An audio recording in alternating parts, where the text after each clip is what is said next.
guys, may gagawin kaming aircon. Ang ano niya, so kaya mahina na yung lamig niya. Konti na lang yung yelo niya, hindi na nawawala dito sa piping. So ang problema kasi nito yung ito, nandito sa compressor ang leak. Ayan ang malangis. Ayan ang dami ng langis, puro kalawang. So bali dalawa tong window type na dinala dito. Yung isa Panasonic naman. Ayan, ano lang natin to para linisin muna namin bago namin to ayan, i-leak kasi dito ang leak na. So bali sa ano kasi to, aircon ng mga manok.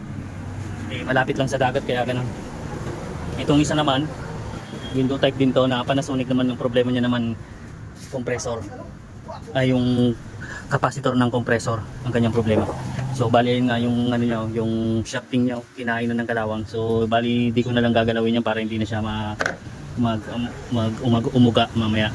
Kasi pag natanggal lalo yan, so cleaning ko na lang muna din to. Tapos palitan ng capacitor. Wala na siyang ano, busted na yung kanyang herm. Wala na yung sa compressor niya, pan na lang. So palit namin ng capacitor, tsaka ito yung ayun, linisin na lang din muna para mamaya pag leaking lang namin, hanapin namin yung leak niya kung saan. Sabunin ko lang.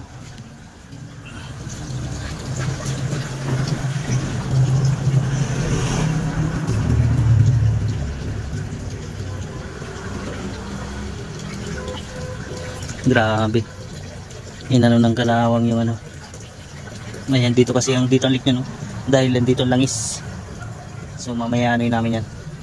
Mahina lang leak niyan kasi may laman pa rin naman siyang freon. Ilinisin lang muna namin tapos mamaya namin hanapin.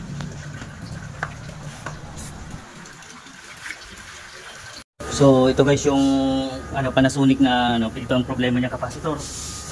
Ito ang kanyang problema, itong isang ano, yung isang unit naman doon na nililinis na yung sa compressor niya, yung may leak doon. Ayan guys, ayan yung amperahe niya, 3.0. Ayan. So pinalitan namin ng capacitor yan, kaso wala kaming single capacitor na ganito. So dual pa yung sarili naman siyang pan motor, okay lang yan. So ito yung ano niya, nag-yellow na siya. Tapos linisin na lang din namin to guys kasi sobrang dumi na siya. So okay lang yan. Ibig sabihin kompleto pa yung preyon nito, walang problema sa preyon to.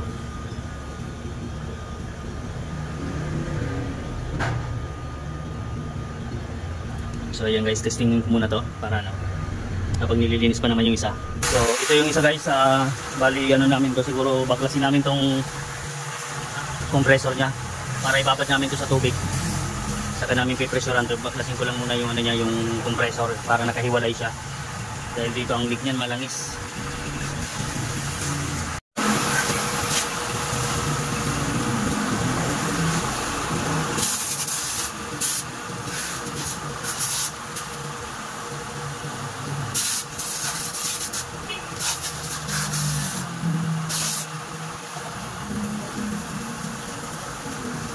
So, bali ito guys yung kanyang ano, compressor, yung leak niya yan. So nahinang ko na yan, pininturahan na rin din namin. Ito, hininang ko na rin ito sa ilalim kasi masyado na siyang manipis, kinain na ng kalawang. So nilagyan ko na lang din ng hinang para panigurado, pero ito lang yung leak niya, nandito lang sa ibabaw. Ayan, yun lang yung kanyang leak. Pinaturahan na lang din namin, kalimutan na lang kunan ng ano nung hinihinang namin yan. So bali may pressure na ulit ito guys. Ayan o, 200 yan. So kanina dito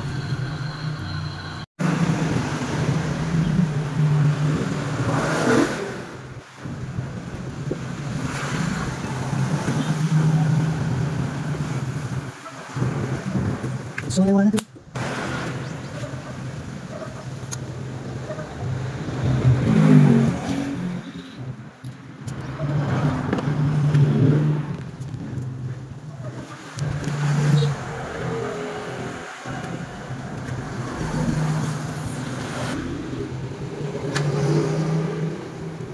Sabi niyo? Ulit? Dito?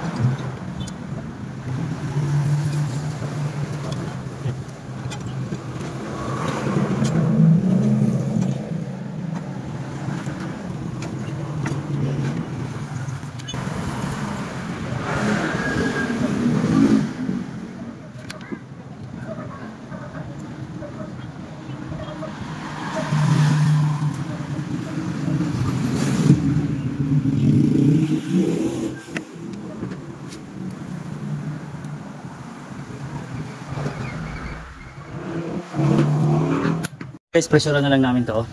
Nakakabit na yung hinilang ko na rin yung mga connection ng ano sa compressor niya. Tapos nilagyan na rin namin ng charging line yan para ano. Tapos ito guys yung isang Panasonic, yung pinalitan ng capacitor. So okay na yan guys, na-testing na rin yan kanina. So hindi na lang namin nakakuha na ng video, pero ayan yun na lang ano niya. Kinain na ng kalawang yung shafting niya, pero hindi na namin ginalaw yan para di na lalo magka-problema. Baka pag ginalaw pa namin yan, maano pa yung blade niya. Ito yung kanyang problema, sinisira niya. Capacitor lang yan, tsaka cleaning. Ito naman repair, leak, may leak siya. Ito yung pinaginangan namin. Ito. Yan yung pinaginangan namin. Sa baba, hindi na ko na rin yung, pero wala naman siyang leak. Nipis na kasi, kaya hininaan ko na lang para sigurado. So ayan, nag-pressure na yan guys. I-lift lang natin yung kanyang mga pinaginangan namin.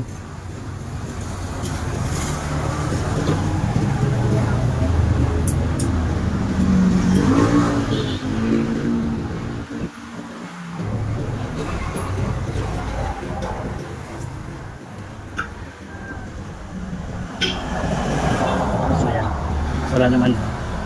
So ito guys, bali kargahan ko na to ng Freon. Na-vacuum na rin namin to. So kargahan na lang namin. High side na lang ginamit ko kasi yung low side namin medyo nagluloko. Dito na lang sa high side magkuha ng reading ng ano, pagkarga.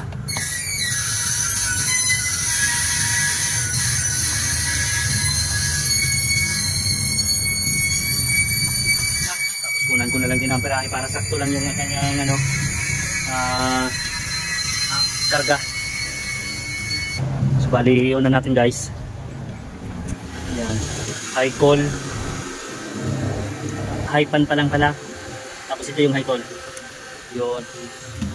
Ayan yung karga niya. Bumaba na yung gauge yan. Bali ito yung operahin niya. Oh.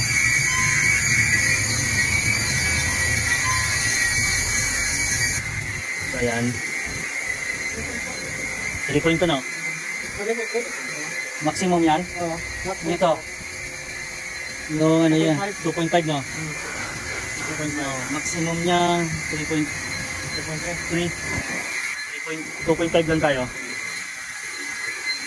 So yung 2.0 pa lang. So bali yan guys, 60 pa lang yung karga niya no? Ayan, 60. Diyan muna tayo. 2.0 yung kanyang aperahe. So eksakto lang natin siya sa 2.5 para sarado yung kanyang karga.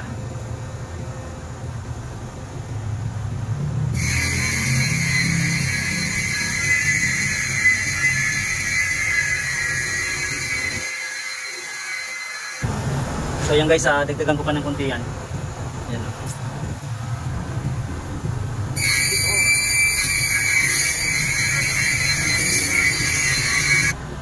Bali yan guys, 75, okay na yan.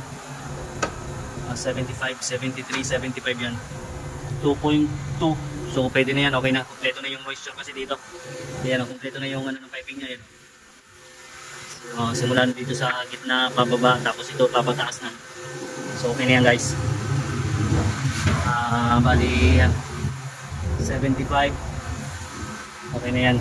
So i-pen shop ko na lang to guys. Pero bago ko to i-pen shop, i-off ko na lang muna. Kasi delikado to, masikip para paghihinang ko pag pen shop. Ipatayin ko muna tong aircon. So yan guys, tapos na. Na-pen shop ko na yan. So di ko na lang nakuha na ng video. Ito na yung charging line na yan. Okay na to.